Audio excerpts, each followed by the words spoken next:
Good evening and welcome to Collegiate iRacing League. Zach? Welcome back, everybody, to the Collegiate iRacing Series, where it's time for round 2 of Season 5 of the Collegiate Cup Series, coming to you live from the virtual Watkins Glen International Raceway in upstate New York.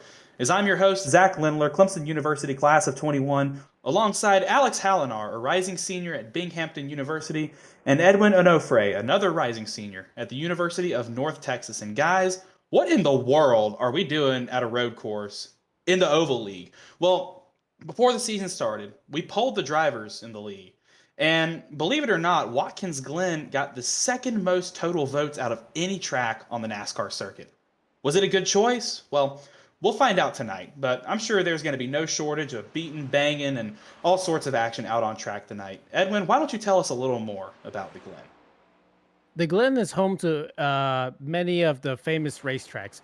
Like, for example, we have the 6 hours at Watkins Glen, which is by IMSA.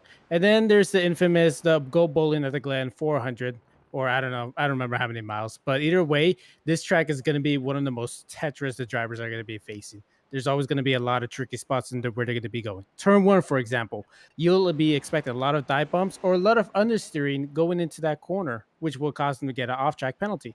You'll also be having turn 6 and 7 to where they're going to be the most trickiest too, because they're also understeering places. And what's more interesting is that with the next gen package, it will be a lot tougher because the real life NASCAR counterpart has no much experience in the Watkins Glen. This is something that a lot of these drivers don't have a lot of experience with. We had a lot of the eNASCAR stars go out here with the trucks, but that's a whole different occasion. The next gen's cars demand more force out of the drivers and a lot of more attention into it. And I don't know about you, but it seems that this will be one race to remember for the series. Yeah, so tonight is the premiere series for CiL. Yesterday there was a prospect series, and from that prospect series, some drivers were able to qualify for tonight's race. So we have the normal group of guys that are always in, and then we have some guys that are prospect drivers that will be joining the premiere guys tonight. We also have two classes tonight. We have a student class of current college students, and we have an alumni class. The reason that we have those split is so that we can have people from colleges still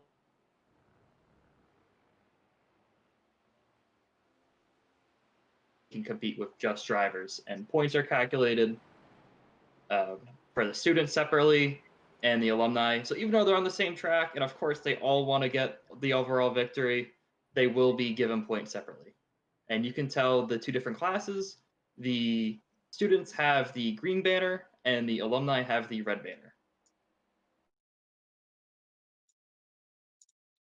So, coming to Watkins Glen is something new, obviously, for the Collegiate Oval Series, but something new this year is also the next gen car, of course. NASCAR just unveiled the next gen car for racing this season. We've already seen some great racing in real life, but guys, what are we going to see here at a road course? We've only been to one in real life at Circuit of the Americas back in, I believe that was March or April. But we haven't been to Watkins Glen yet. Obviously, Watkins Glen is a very fast, very tricky track. But what sort of things are we going to be seeing from this car tonight? Well, I can tell you one thing. These cars have 30% more braking than the Gen 6 counterpart. So it's going to be very interesting to see how much are they going to be into the braking zones. Like, who knows how far they'll get into turn one before applying the brakes. And we don't know how much of the brakes they'll apply to the point where they're not going to lock those brakes up. And this track demands a lot of braking power because obviously when they go into qualifying, they want to get into the first spot as best as they can, and they're going to try to manage that with the way they enter into the corners. For example, I'm seeing Thomas Toomer right now. He seems to be, well, not really much going on. He's just cutting the course, I believe. That But looks like his still, outlap, yeah. yeah, it does seem to have his outline. You are correct about that. But my point being is that they got to figure out what's the best braking point, because if not, they're going to miss their corner, either understeer or they'll apply power too early after braking and they might oversteer and they might overcorrect their cars. Yesterday, I had the privilege of running the prospect race, and I had some firsthand experience with what these cars are going to do. And I found You didn't just run the Prospect Series. You won the Prospect race. I know, I didn't want to gloat, but Oh, come really on. gloating That's, if you that's an bring it up. accomplishment. All right, fair enough. Okay, to continue my point, the track's very slick out there. Or I don't know if it's the track or if these are cars, but a lot of guys were sliding around, overdriving their tires, and it's very easy to spin these cars. These next-gen cars don't have the side force that the previous gen cars had, and you could see that yesterday. You just had guys that would lazily spin, and those were things you wouldn't see with the last car. Also, something I noticed, it was much easier to lock up the tires, and when you lock up the tires, that increases the risk of causing a collision or to miss the corner. And also, just something else I noticed, the curbs here are kind of dangerous. You see that Thomas Tooney here on this qualifying lap isn't touching them a lot. I found personally that they made the car unsettled, and these cars go around very quickly. You see, I think the guys that take more curb are going to struggle more as the night goes on. So let's see where this lap puts Toomey. You were just on board with him for his first qualifying lap. Right there we see Kyle Bonin on provisional pole with a 1:13.624. Toomey just ran about a tenth of a second behind Bonin there. He just ran a 1:13.721. So Alex, obviously your experience with this car, what's going through Toomey's mind right here as he's got to make up about a tenth of a second on this second lap? Well, I'm not Thomas Tooney. I don't know what he's thinking right now.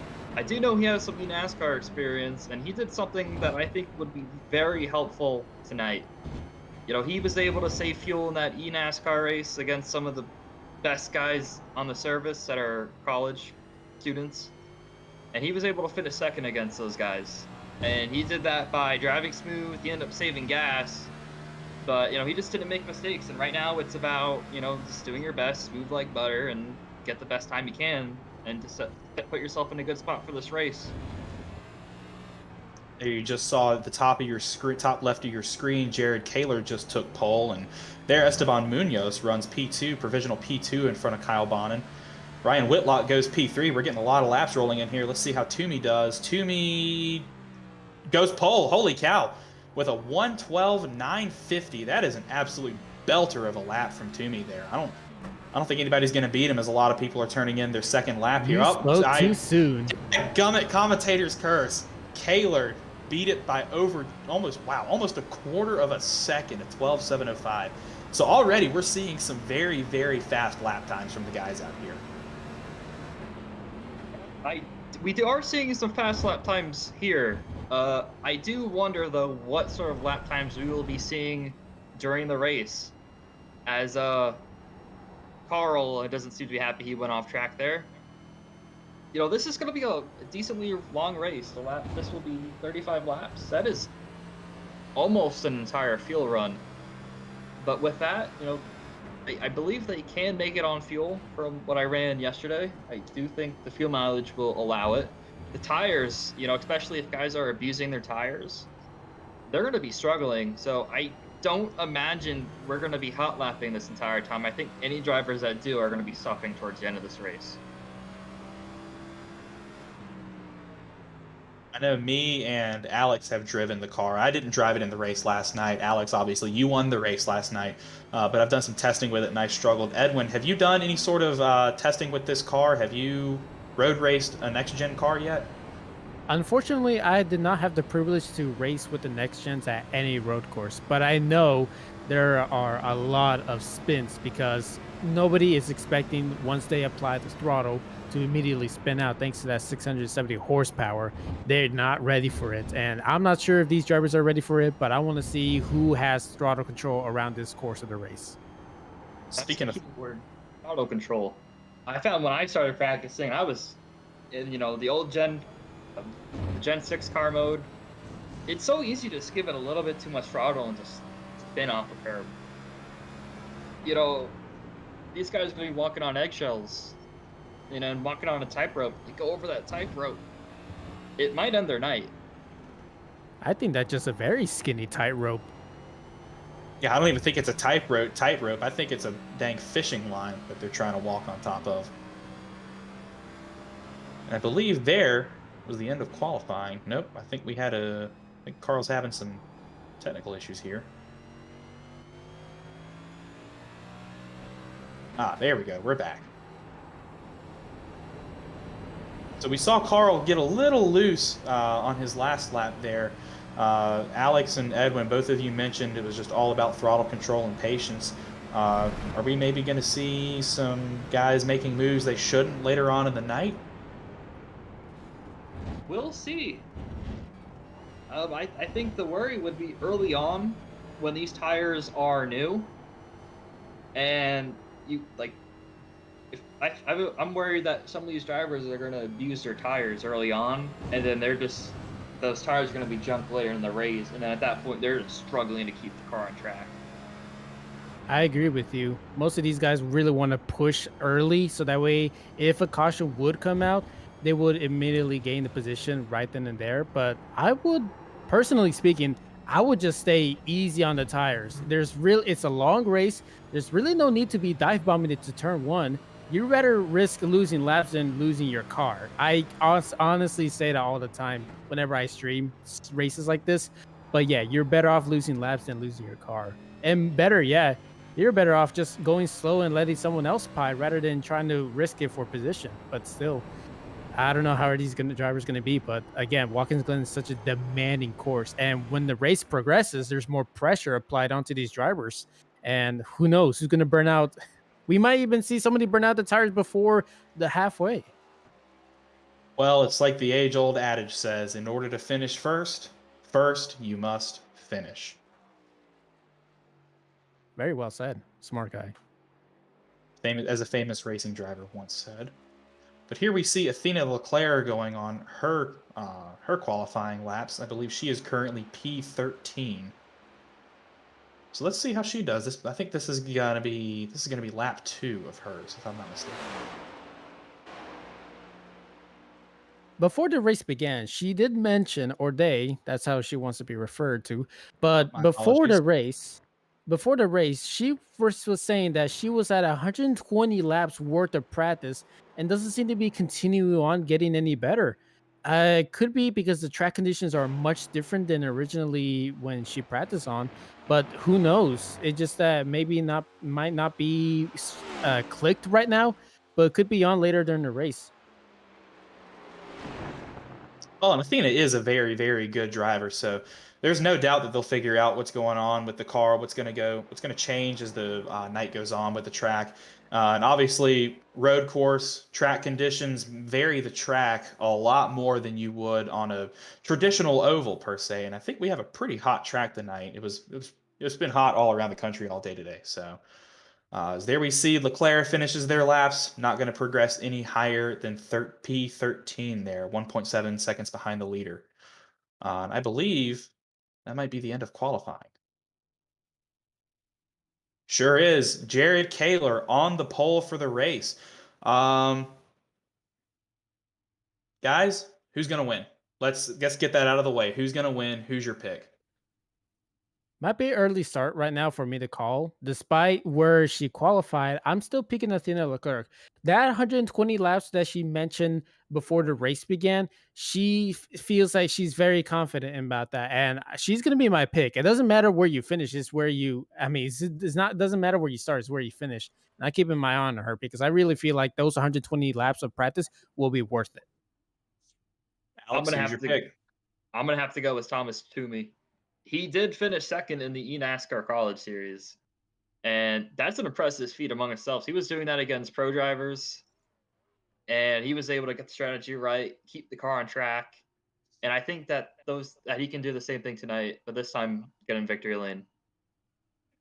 Well, I'm gonna have to go with the low hanging fruit here. My pick to win is Jared Kaler. He's a two-time CIL Cup Series champion, and he's got a ton of skill in the car. He's got pace, and most importantly, he's got patience. Even though we're at a road course and not at a traditional oval, I think he's just that good in the Cup car. So look for that number 58 on pole in victory lane. Of course, it's always the one in first place that you got to pick. Anyway, here's your starting grid for the lineup. Jared Kayla in first, Thomas Toomey in second, Esteban Munoz in third place, Kyle Bonin in fourth, Ryan Lusich fifth, Ryan Whitlock sixth, Matthew Norberg in seventh place, Kenneth Talbot in eighth, Hagen Johnson is finishing ninth in the top 10. Last but not least, in the top 10, Andrew Williams. Right now in 11th would be Ryan Fenty, and in 12th is Jake Cummings. Now brought to you over to Alex.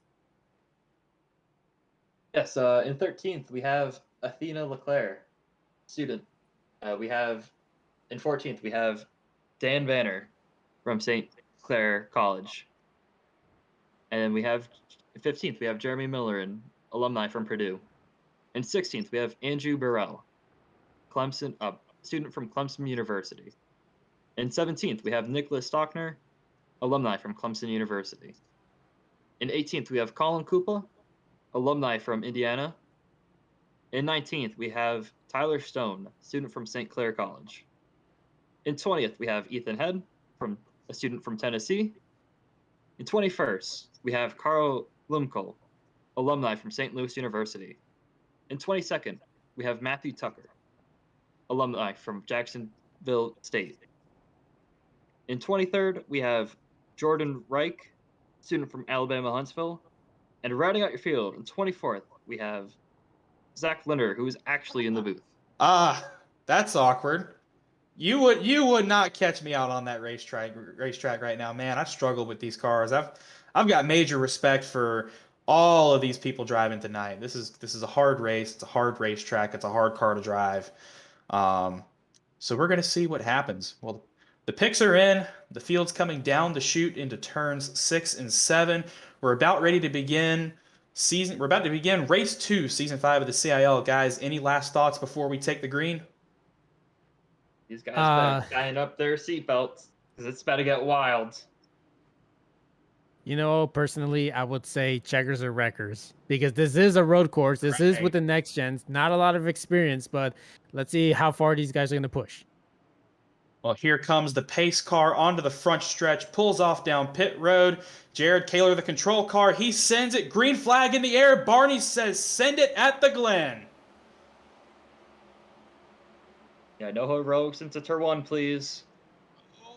Oh my God. Was that? Oh, we got a spinner. We got a spinner. Chaos in 1. Oh my goodness. I saw at least one Clemson car around. I can't quite tell who the other ones are at the moment. I don't know. I think it was was it the 16? I think that was the 16 that braked just a little bit too late there. I think that's who's the 16? I think that was just the pressure, very anxious about to start. 16 is Andrew Williams. It was Drew Williams. Yeah, it looked like he just got a little too heavy on the brake, or just missed the braking zone. In all honesty, drove it a little too deep there. As we got a slow car coming out of the trioval there, or the bus stop. Wrong racetrack. That was last time. Because there you see 2 wide out of the carousel on lap 1. Guys are going to be fighting for every position they can right now. Maybe it'll settle out here in about the next lap, as there we see Andrew Williams and Jake Cummings going at it for P9. Yeah, at this point of the race, these guys just need to settle down, get into a rhythm. I do think guys will start to make more mistakes, so just pick them off one by one, even if you aren't in a spot you want to be. Oh, contact. Oh, man. Athena Leclerc, Jake Cummings collects. Front stretch. Is that Millerin? Looks like everybody's rolling, though. Oh, look out. Oof, golly. Unfortunate. This is just lap 1. We are in for a show tonight, boys. It's important to note that despite these incidents, there are full course cautions at the discretion of race control. However, they have announced that they would only throw those in cases of a track blockage or something major. Any minor incidents like that, there will be no caution. Here we see the battle for the lead taking shape already. Jared Kaler just over 2/10 ahead of second place Thomas Toomey. Are we going to see these guys staying patient here at the top of the race, or are we going to see them try to get aggressive, take that position early, and hopefully set it up to where they don't have to do it on older tires later on? Oh, in the back, 95 got Jordan Reich around. See if we can get a replay here. Jordan Reich and Jake Cummings around out of the carousel. As we look at the replay. Yeah, I myself was just Ooh, watching goodness. back there, and he seemed to have gotten loose and unfortunately connected to 95. Entirely on his own. Too much right, but it also seemed like Thina Leclerc was also still on the inside. I think I saw Thina Leclerc down struggling there. early. And we have an announcement from Race Control that the lap 1 turn 1 incident is under review. We are not sure to what extent what cars are being investigated, but yeah, there are potential penalties coming from that initial that first corner incident, or should I say incidents? It was multiple. Yeah, there were several of them. We got to specify which one, but we'll find out later on. We'll keep you updated as we find out information. Here we see Thomas Toomey has closed the gap just a little bit. Well, now it's back at 2/10, but we got a great battle for the lead shaping up here. This is just on lap 3 coming out of turn 7 going into lap 4. This is going to be good. I'm going to keep my eye on this because I think this battle's going to go on for a long time here. There you see Toomey backing it off, playing it a little more conservative into turn 1, and that might let Kyle Bonnet into the mix here. Kyle's now only about 8/10 back of the leader. Yeah, he was the one that was unfortunately a bridesmaid yesterday. He was able to watch what I did and maybe learn from some of his mistakes. So I don't think Toomey or Kayla were in the session, so I think they're coming at this as spring chickens. Also, up ahead, there is already lap traffic. Some guys did hit as in that group, Jeremy Miller, and has gone off track and come back on track. There's a run from Toomey. Oh, he thought about it. He thought about it. Let's see how well these lap cars, I'd say, behave and just be predictable and let these guys go around them. You know, these guys, might race them, they may not. As we see, Toomey is looking on the outside. I'm not sure how this is going to work. Maybe he's going to try the switcheroo. They're going at it. They're going at it early. This is just lap 4. Well, I'll tell you one driver who's happy to see this, and yet you about said it, Kyle Bonnet. This is exactly what he wants to see coming out of his windshield, his P1, P2 fighting for it, because that gap at 0.8 of a second has halved itself coming into turn 1 here on the next lap. Yeah, and he's looking at them saying, wow, you guys can go burn up your tires. I'm going to save mine for the end of the race. And I think that's honestly the smart move. When I was watching the race replay yesterday of last night's race and some of the things that I've been hearing from the drivers, in true Larry Mack fashion, I feel like I should give some keys to the race here. So I've come up with a couple of things that I think is really going to be the keys to success tonight. Jerry Miller and his spun in front of the leaders. Oh, look out. Oh, is this going to cause a problem? Wow. All 3 of them avoid Jeremy Miller and the Purdue alumni. I think I saw Toomey get into the bumper of Kaler there, and I'm impressed Kaler kept it straight because that was a shot. Toomey does have some front damage if we are able to see that. I'm looking at the sim now on my screen, and he's definitely got a little bit of front damage. I'm not sure how that will affect him, though. Let's see.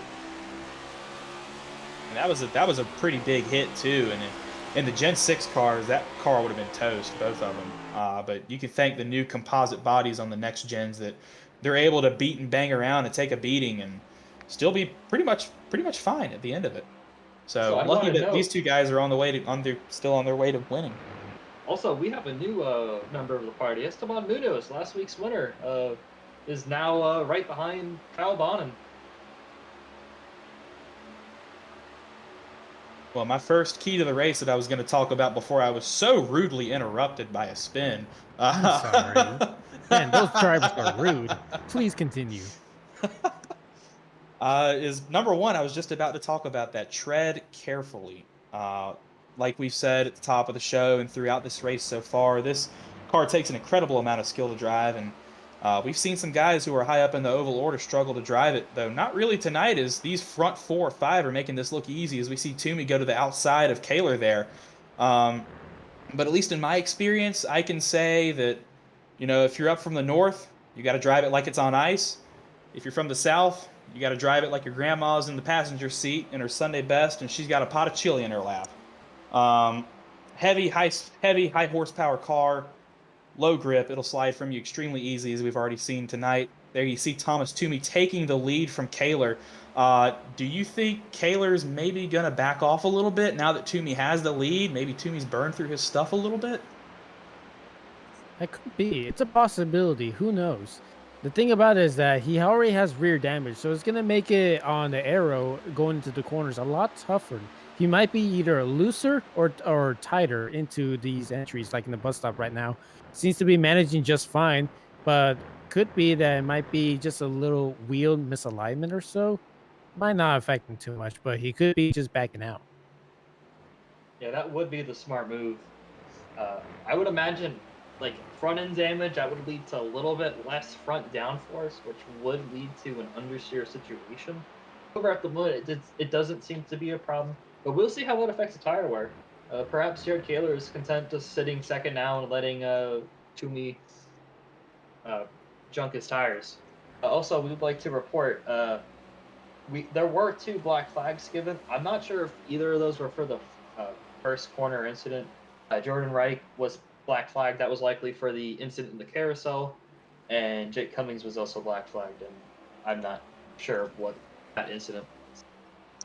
Both of those drivers will have to serve a drive-through penalty. So with both of those guys already at the back of the field, that day goes from bad to worse for them. But the good news is everybody in the CIL gets a drop week. And I have a feeling a lot of people will be using this as their drop week. Yeah. This place is just a Hail Mary. They can say goodbye to those points for this race. Munoz That is true. just got by Bonin for third. They went side by side through the bus stop, and Bonin ended up kind of giving it and going a little bit wide in the bus stop. I think that's the move now this early in the race. Let the race play out. And that brings up really my second key to this race is resource management. All show we've talked about saving tires and saving fuel. This is a 35 lap race. The fuel window, at least on iRacing for Watkins Glen, is anywhere from about 32 to 38 laps. So these guys that are able to manage their resources really well and save their tires and fuel, maybe lift and coast instead of hard braking, they can no stop it. They can make it from flag to flag without a pit stop, and that would be massive. That would be a massive advantage over these guys who do have to make a pit stop. Yeah, and I do want to make a point about this resource management. In qualifying, we saw the pole guys running in the 12s. Minute 12:651 was the pole time from Thomas Tooney. However, I'm looking at the lap times of Jared Kaler, and a lot of these lap times are in the mid 13s, even some of the 14s. They're not going 100%. They know that they have to stretch these tires at the end of the race. I'm impressed with Thomas Toomey's race pace. So far, he's just getting away. I thought Kaler would be backing up just to save a bit of fuel by drafting behind Toomey.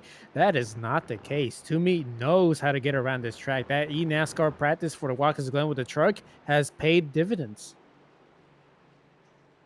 Well, we'll see. Just because he's pulling way down doesn't mean that he's not running the fast strategy by saving his tires. You are right about that. Yeah, we're gonna have to wait to see how this plays out. We're not even a third of the way there. You got a car off.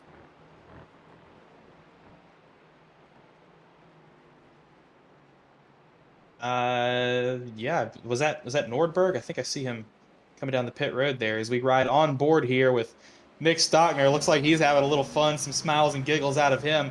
Let's take an onboard lap with Stockner. Here you see hard on the brakes into turn 1. Get the car pointed nice and oversteery. On exit, get it pointed for the long ride up the S's. Now, unlike the Gen 6, you can't go full throttle up the S's. These cars are lacking the side force that the Gen 6 had, like we said earlier in the show. But now you can get back on the throttle coming through the last S all the way onto the long back straightaway. And this is a very, very important braking zone here. You've got to absolutely nail the bus stop. Entry, both apexes, left, and back right to carry all that momentum through onto the carousel. Carousel is a very, very hard momentum quarter. A little bit of banking, which does make it easier, and that allows you to put at least a little bit of power down on exit. Down the chute here into turn 6. Once again, another very hard braking zone. Got to keep your momentum up, keep that car moving. As there you see Stockner overdrove it just a little bit. That's going to give him an off track. Stay out of the gravel. Come on, man. And into 7. Last crucial corner to set up the pitch straight. And there we are. That is a lap of Watkins Glen on board with Clemson alumni Nick Stockner. Very unfortunate for Nick Stockner on that last lap onto turn 6. Despite these next gens having 30% braking, we have discussed that most of these are going to lock up. You said that it was easier to lock up, and that is not what you want to do during this race. Any lockup, you're already missing crucial time. It is easier to lock up in these cars. However, there are some things that the drivers can do, whether it's adjusting their brake bias. They can, I found yesterday I was locking up my front tires. And I found that bringing my rear brake bias back just a little bit prevented those front tires from locking. Also, just driving techniques. Braking, you can do things such as braking in as a straight of line as possible. Because when you do that, the tires are using, more of their grip to slow down, and they're not locking up. However, if you put some wheel in it while you're braking, you might lock up. So it is a bit of driver technique, but it's also what tools you have in your car as a disposal. Now, do you find that it's easier to lock up the fronts or the rears, or is that dependent on where the tires are in the run, new, old? I found that I was locking up my front tires more. I think that just might be the way these cars are set up. But whenever I locked up, it was always the front tires. I didn't have the brake bias anywhere near the rear to where I was locking up the rear brakes. Here we see our current leader, Thomas Toomey, coming out of the carousel. We're here on lap 12 of 35 in the Collegiate iRacing Series, round 2, season 5 of Oval. If you're just now joining us, yes, do not scratch your eyes. You are seeing the Oval Series on a road course. We are at Watkins Glen International in upstate New York in the historic Finger Lakes region. Guys, what have you noticed so far about the race? What's been the thing that surprised you the most? Well, I'm surprised there are not more spins. Sorry, go ahead. Yeah, something that I've noticed. The front two guys, I think, are doing a better job of Toomey and Taylor are doing a better job keeping the car between the curbs. I feel like Munoz and Bonin have kind of not necessarily overshot the corner, but have kind of went a little bit wide to where they're using the curbs, a little more slidey. I don't think that will fare well for the tires. I am noticing. Go ahead. And we have talked about that earlier in the show, is especially during qualifying while we were watching Toomey's laps. You got to stay off the curbs. We see a lot of guys taking curb into the bus, in and out of the bus stop there, but some of these curbs and some of these corners are just really, really aggressive. And if you catch just a little too much, it can upset your cars. We've already seen a couple times tonight, especially coming out of the carousel there. Oh, Nick, what did you do? Oh, no. Let's see what happened to Nick. Oh! Caught a lot of curb there, and it upset the car into the barrier. Oh, jeez. Come on, man. Yeah, it's that easy. And you were just talking about avoiding the curbs. Well, you can avoid the curb, but you cannot avoid accelerating out of temptation to get a better exit and in turn oversteer. It's almost like we have this just running record of ruining drivers when we talk about them this season. The commentator's curse is real in the CiL. Maybe I should just shut up and stop talking about drivers. I'll gladly take over your spot. Not for sale. I'm watching a battle a little bit further in the field between Ryan Fenty, Andrew Williams, and Hagan Johnson. Those cars are almost nose to tail. Andrew Williams seems to be a little faster. I think he was looking at into turn 1. I think he's got to wait for his opportunity to do this cleanly. Williams was involved in the lap 1 turn 1 incident, so I think maybe he's trying to keep it a little bit clean. He goes way wide there. That's what not did what I he wanted to do. just say? What did I just say? Yeah. Get off of the Clemson drivers, man. I want them to finish the race. Further proving our points. Well, No, and but as much as I don't want to, I want to talk about Kyle Bonin here. Kyle Bonin is running his first CIL Oval Premier race, and he's currently P4.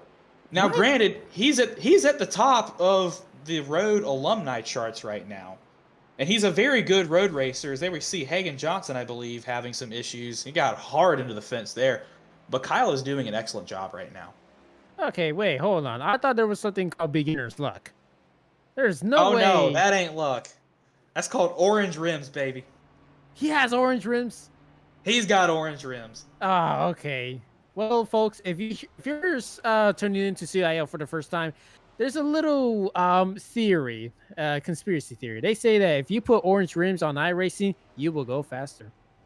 It is And a it's guaranteed plus 10 horsepower. The entire Clemson squad figured it out. That's why we do it. Come to the orange side because we have horsepower.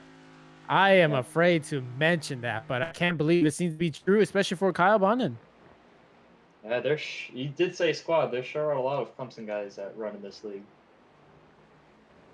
Well, every league has to have its theory. You know, they have Darrell Waltrip had his vortex theory in NASCAR, and we got to have a theory of our own. So it's the orange rim theory. You know, you put orange rims on your car, you're going to get plus 10 horsepower. That's how that goes. So wait, if you have orange rims, what about orange paint scheme? Will that help you out? To be tested. The data's a little skewed on it since I started racing. I mean, here's the thing. Thomas Toomey has an orange helmet, according to iRacing, and he's leading right now. His last lap was a 114, nearly flat. The question is he running orange rims? Oh, what in the world? Did I just see a car upside down there? That is Jake Cummings upside down in the barriers. He's trying to reset. I need a replay of that. Who just Ryan Priest himself?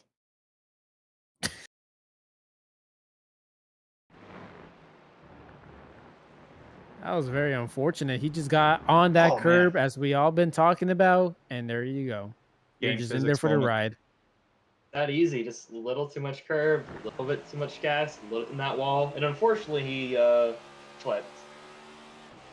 He has to take the reset. So Yeah, there not a good night. we're approaching the halfway point of this Watkins Glen. I guess we'll call it the What? CIL GP. What? No, not at the moment.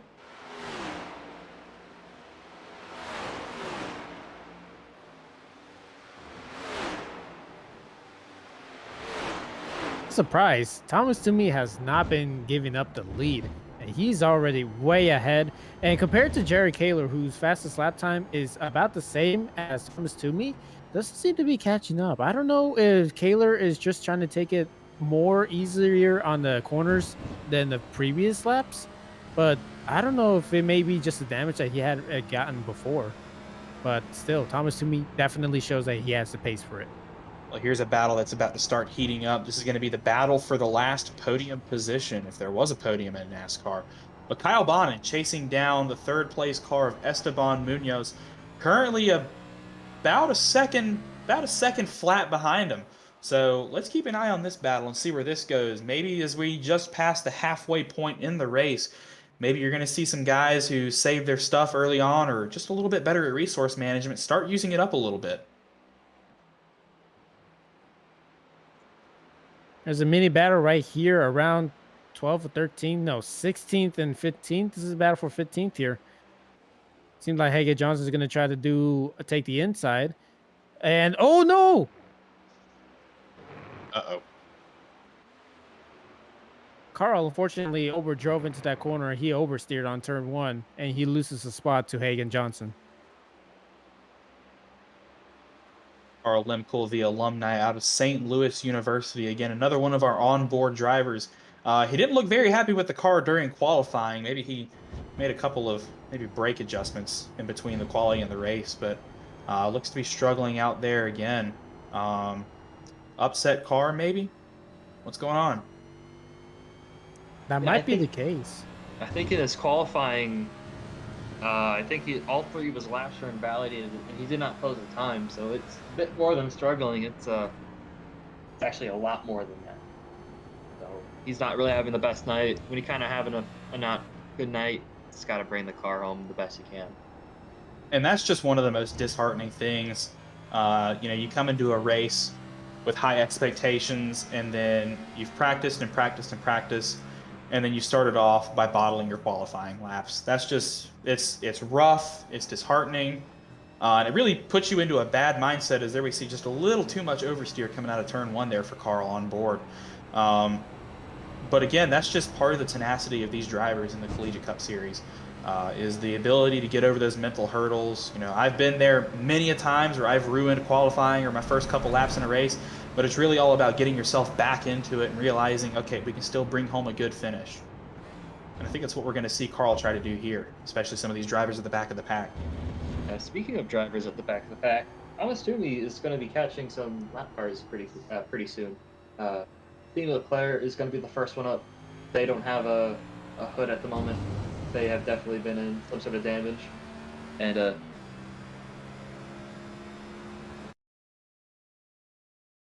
believe we're going to get a replay here in a couple seconds.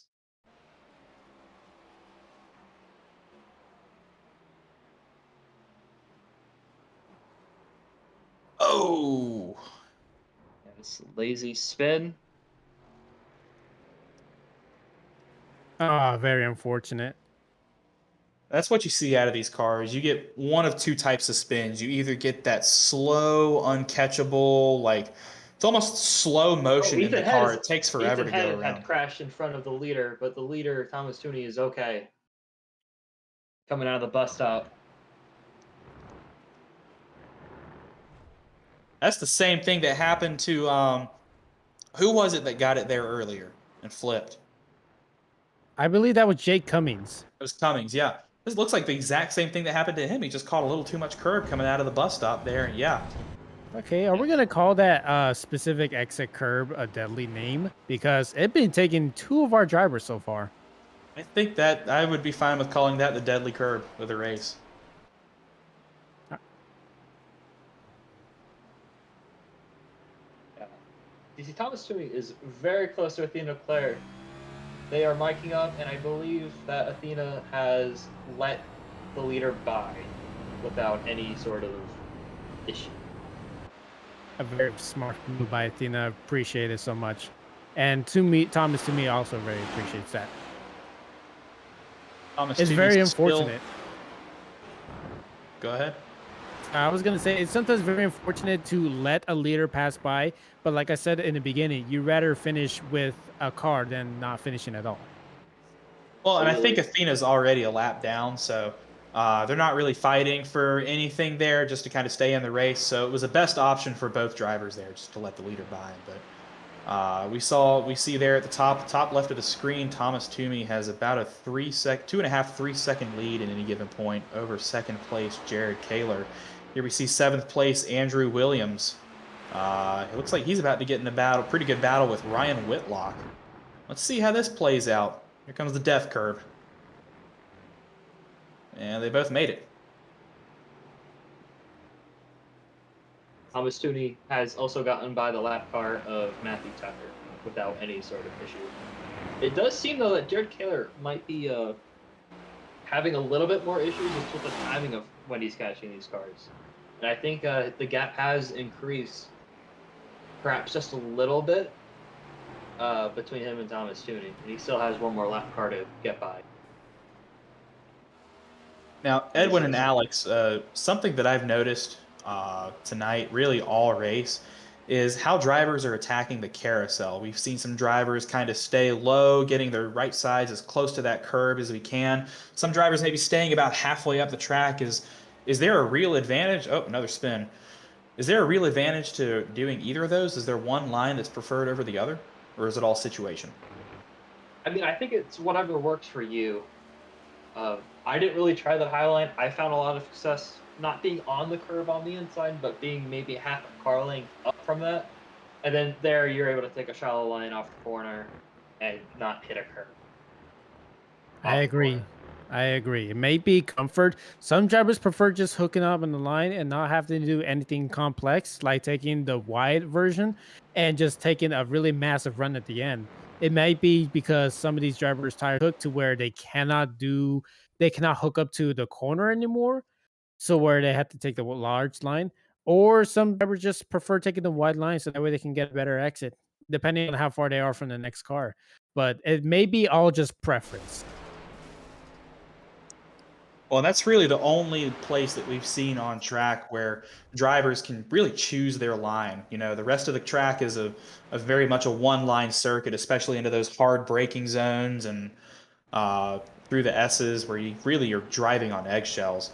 Uh, but it looks like the carousel maybe some drivers having some strategy there. If you're wanting to save your tires, you take that outside line. You're gonna maybe sacrifice some speed on entry and through the center, but you're going to save your tires and have a better exit down the chute to set up for turn 6. If you're on the inside line and you're in a battle, you're obviously going to want that shorter line, put as little distance between you and the car in front of you, or as much distance between you and the car behind you if you're the better one.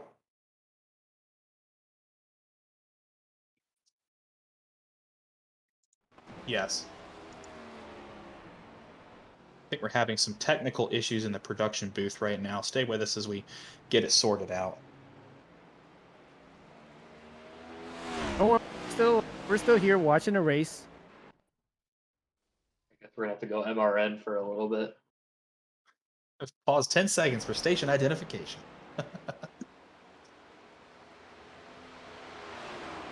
Yeah, Kyle Bond and Munoz are still going at it. Only about, looks like a second off of Munoz there is Bond, and a little bit of lap traffic between them. I think is that Athena Leclerc? That might be Athena Leclerc in the St. Clair College car. So, going to make it difficult for Kyle to get to the bumper of Munoz and try to challenge for that third position. Looks like Leclerc is going to let Bonnet by.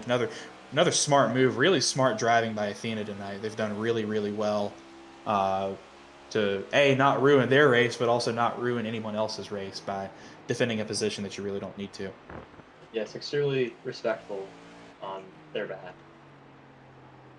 Yeah, major props to Athena for that. I respect a clean racer more than I respect a good racer. Now don't get me wrong, Athena is good.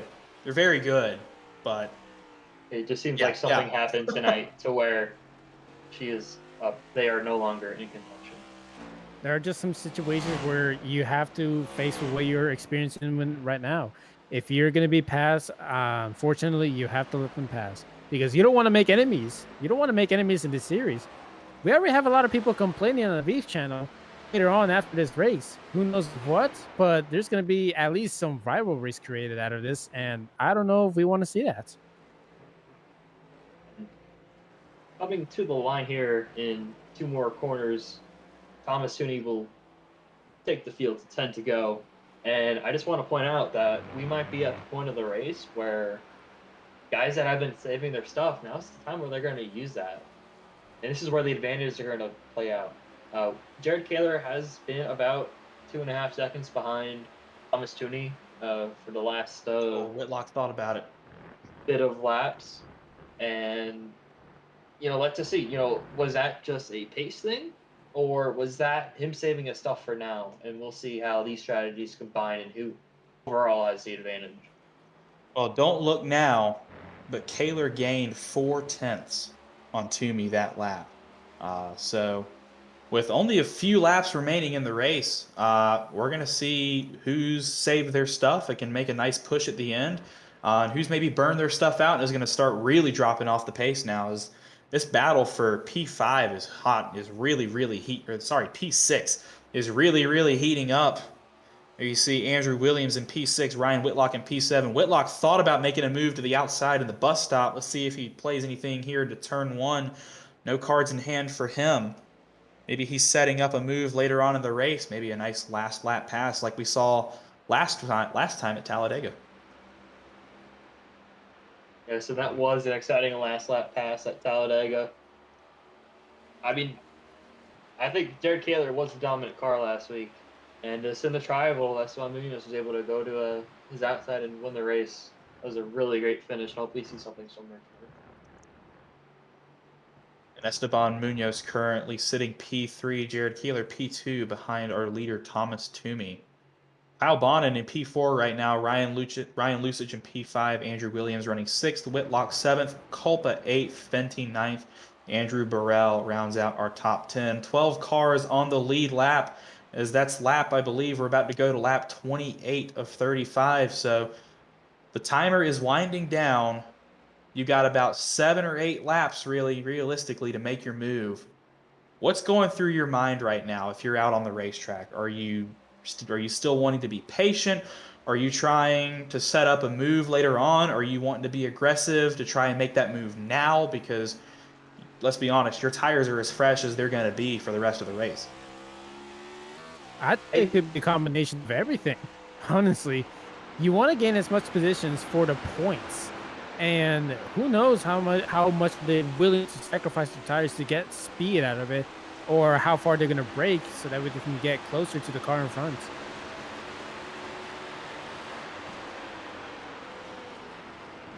I think that guys, I think primarily these guys are focused on just keeping the car on track. Road racing is entirely different from oval racing, where you're kind of racing yourself in the track more than you're racing other drivers. In oval racing, you're kind of racing each other more, if that makes sense. But here, you're keeping the car on track, and you're happen to pass the other. Well, in road racing, especially in NASCAR, is more of a game of strategy. You know, in the very few road races that I've done and survived, I've only survived by A, sheer dumb luck, and B, because, like you said, I was able to keep the car on the track. As there you see now 11 cars on the lead lap. So consistency is key, especially at races like this. And you're going to find that your most consistent drivers are the ones that are in the lead. You don't necessarily have to be fast. You just have to be consistent.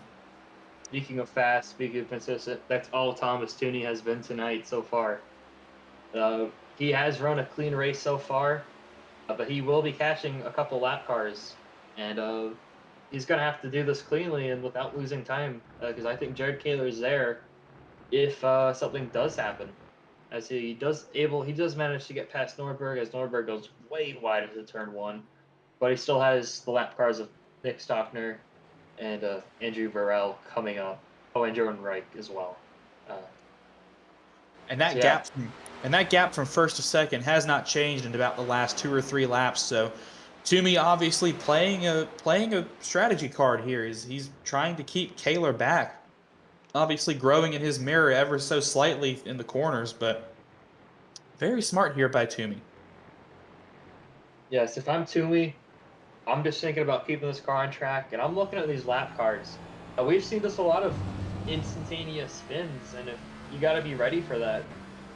You know, just be very ready to avoid that, because you know, even if you're running a good race, all it takes is for one of these lap cars to spin out in front of you, and that can ruin your night.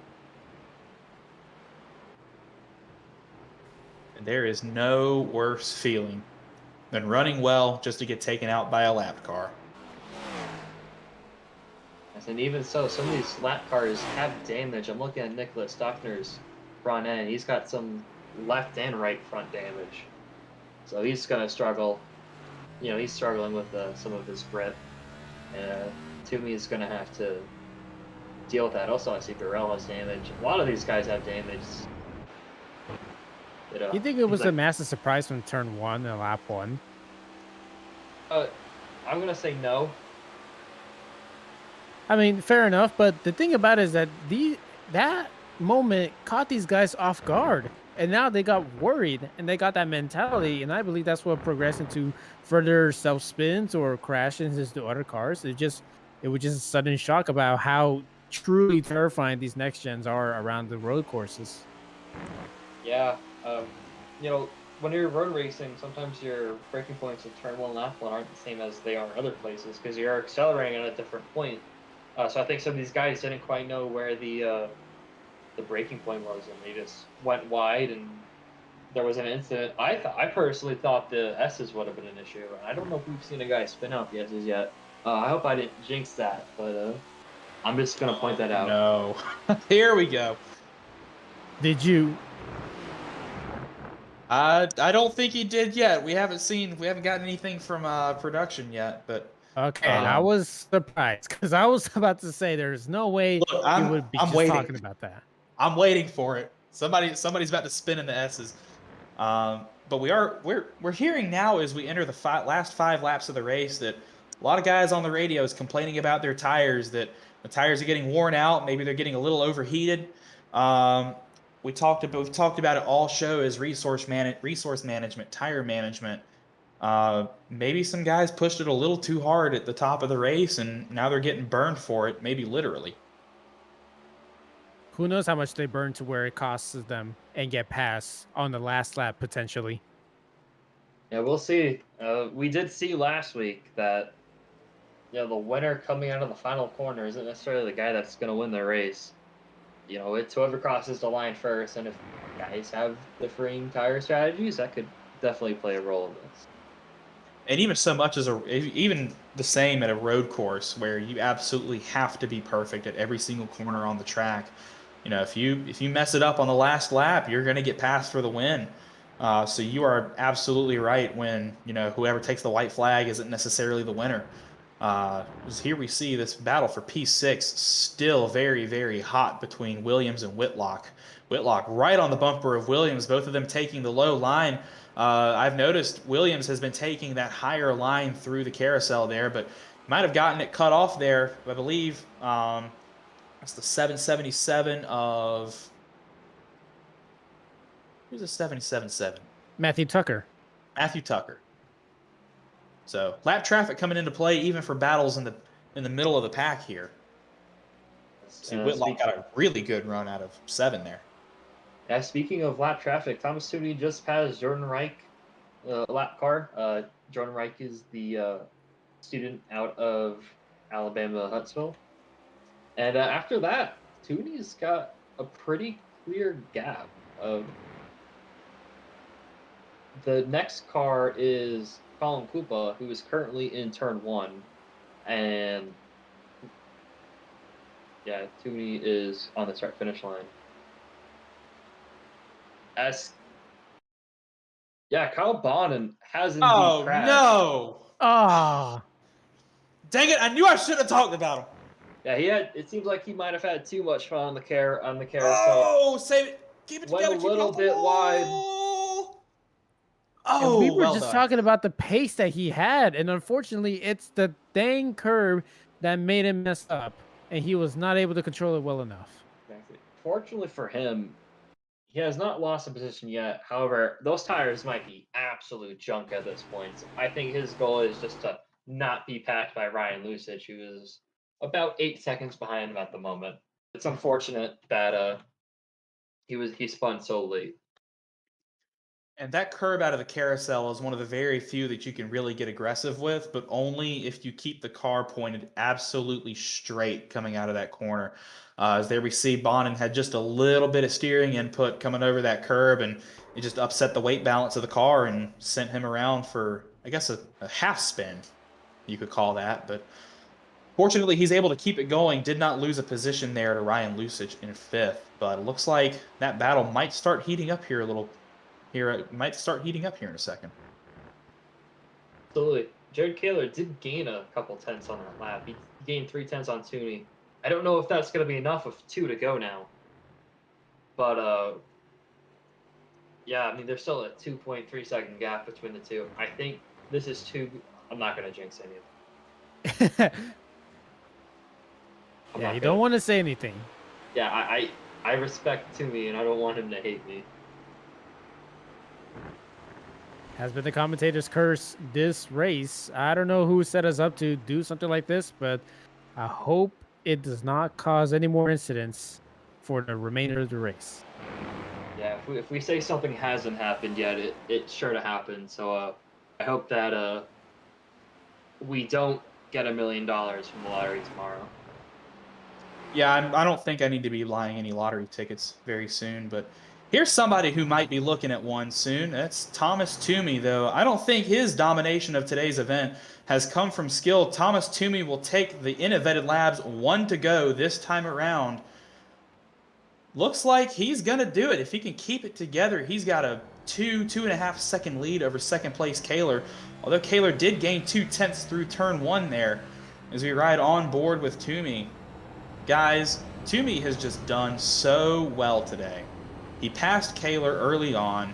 He's managed his resources very well. He was able to stay out in front of Kaler, and it's going to reward him with a win. Hopefully. I don't want to jinx it. God, please don't let me jinx it. He has shown why he was able to finish P2 in the eNASCAR College Series. He's a really great driver, really great road course driver, and he's got the skill to be good at a place like that.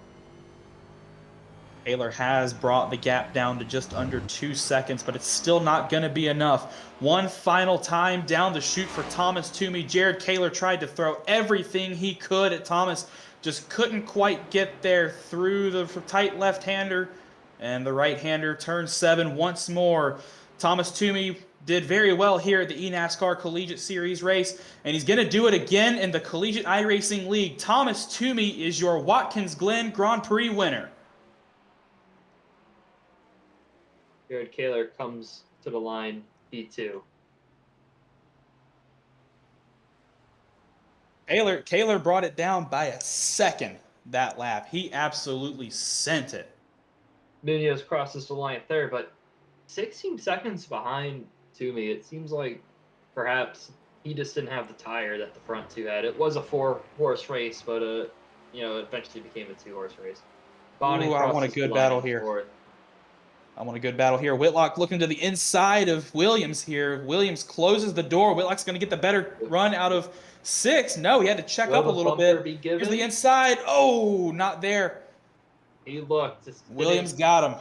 White Habit was not close enough to that, but Williams will cross the line in P5, Whitlock in 6.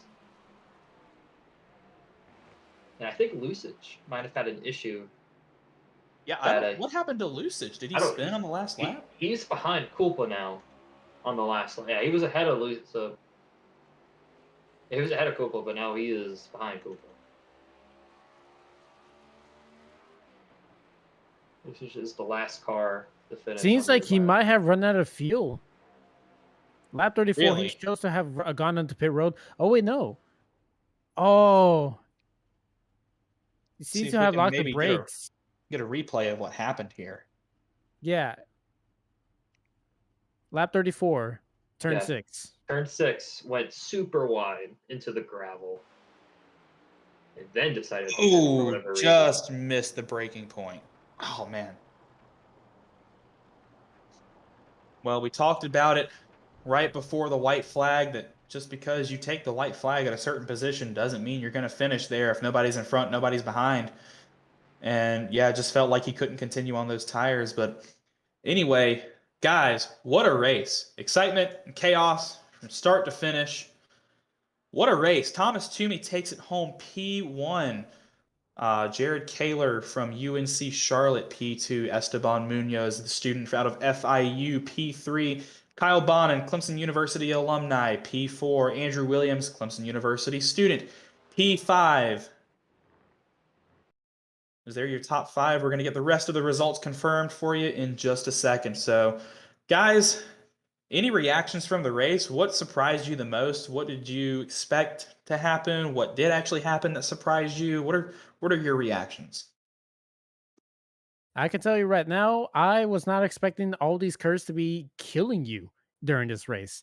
I honestly thought that the next gen would be able to apply weight onto the curb and not oversteer on the exit.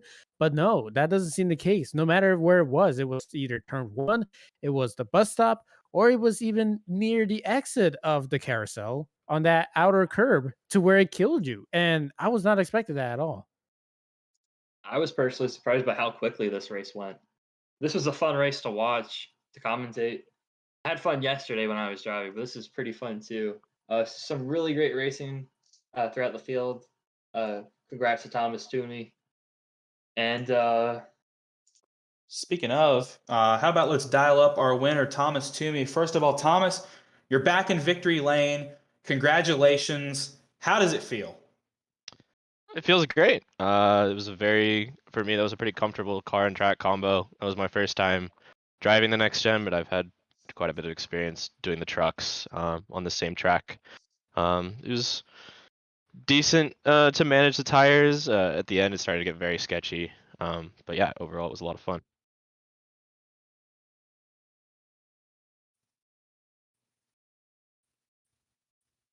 Alex, you got a question? Oh yes. So Thomas, so you do have this eNASCAR college experience. So please tell me, uh, how did that help you tonight?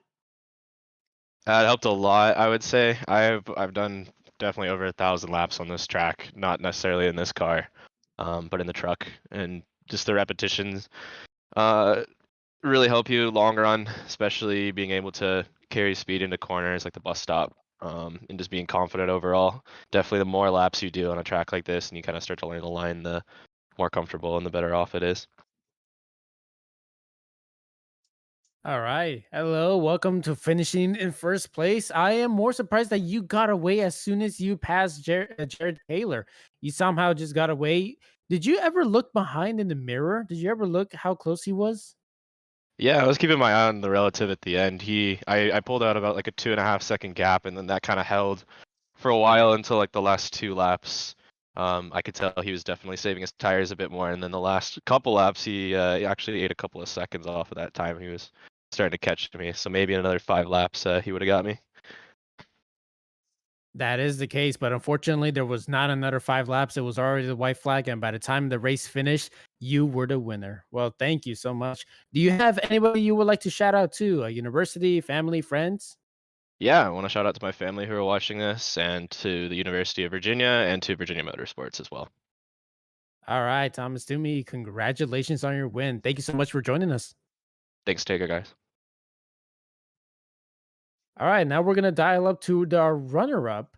That would be Jared Kaler. Hey, Jared, congratulations on finishing runner-up. I am sorry about that little bit of contact under your left rear, but did that impact your car in any way?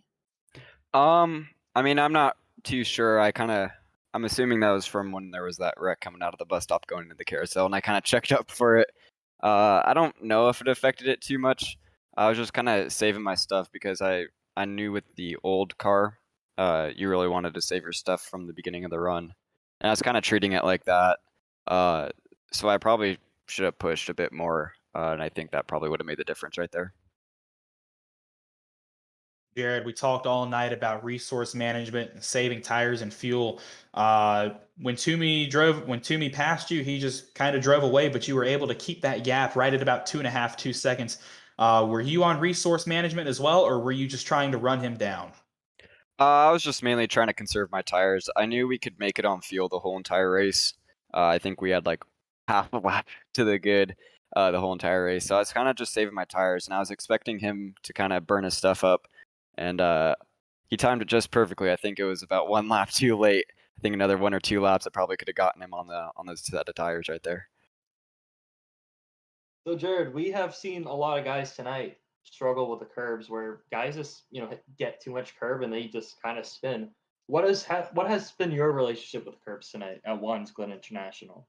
Yeah, especially in the bus stop, the curbs are pretty gnarly. I mean, I kind of had to, I'd brake, and then once I would get close to the curb, I kind of had to release the brake pressure a little bit, get over the curb, then I would brake again, just because if I was braking when I was going over the curb, it would bottom out and then it would spin. At the top of the S's, there's the curb on the right side, and if you kind of hit that, that would also kind of send you for a spin as well. So, the curves are pretty gnarly in this car. I would say that. All right, some nice insight there. Do you have anyone that you want to shout out tonight? Just want to say thank you guys for putting it on and putting it on the stream. It's a good start to the season with two second places, and yeah, looking forward to the next one. All right. Thank you for taking time to speak with us, and we hope to speak with you soon. Thank you guys. All right. So to round out our interviews tonight, we have third place driver Esteban Munoz. Okay.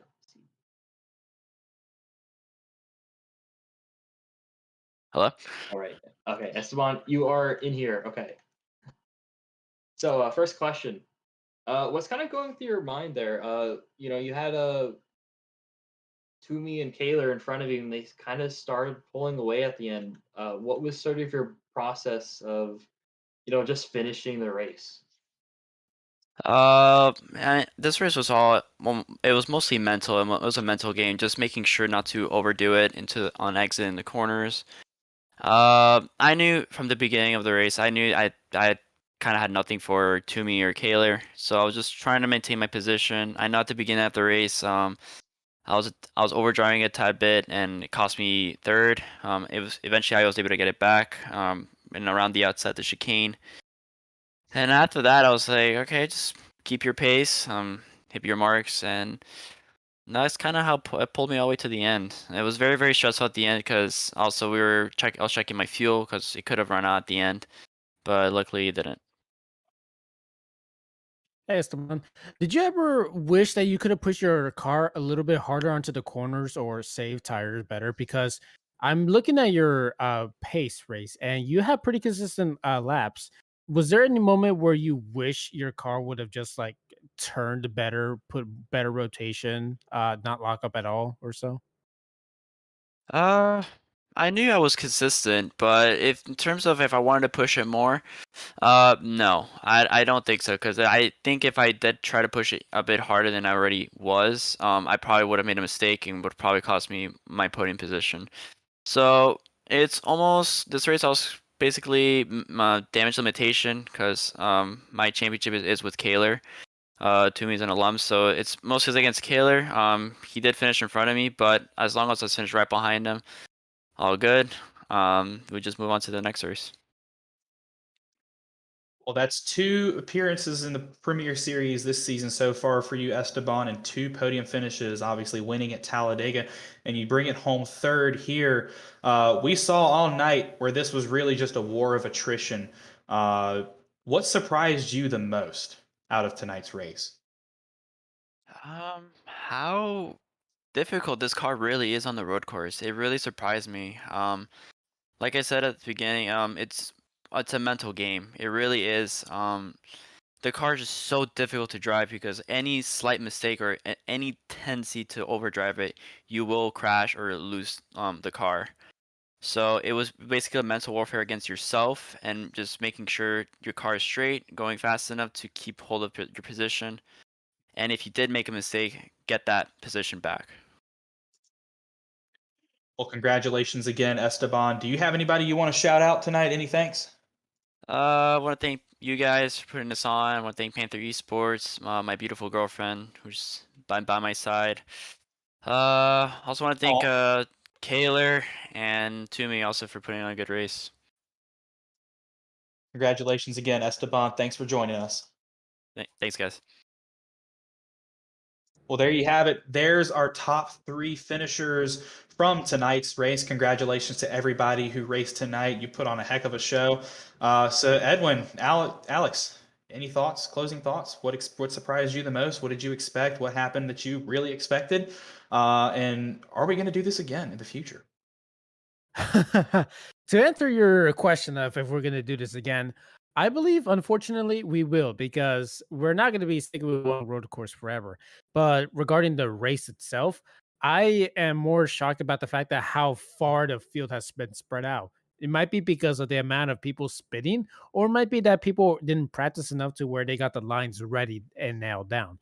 But regardless, the people who definitely know their pace, their place, like Thomas Toomey, Jerry Taylor, Esteban Munoz, they know the pace, they know how to get around Watkins Glen compared to the ones that are in midfield and further on back. They struggle with tires and they usually have their own self spins to where they have to let the leader pass by.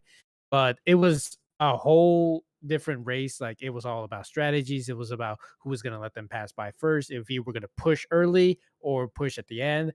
It was an entirely different thing.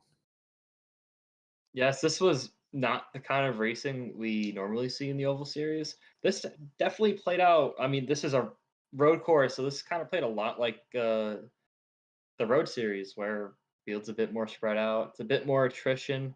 When we get to some ovals, we'll see what we normally see, and not as much of the wacky just survive aspect of this race. Well, was there any one driver out of the field who surprised you the most tonight? I will have to check back on that, but I know there was a few drivers on that. Oh, well, I was more surprised about Kyle Bonin. He had the pace, but because of the way the track was, he got killed to a curb. I'm very sorry about him, but he did surprise me that he had the pace to be able to catch up the podium. He possibly would have been podium battling against Esteban Munoz had he not have been oversteered onto that corner. What about you, Alex? Well, it was really a 4-horse race for most of this thing. I expected Tooney to be good. I expected Kaler to be good. I was with Bonin yesterday. We were battling yesterday in the Prospect Series.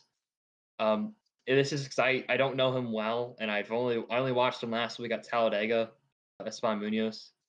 I wasn't expecting him to be on the podium, but he seems to put himself in a fine position for this student championship for CiL.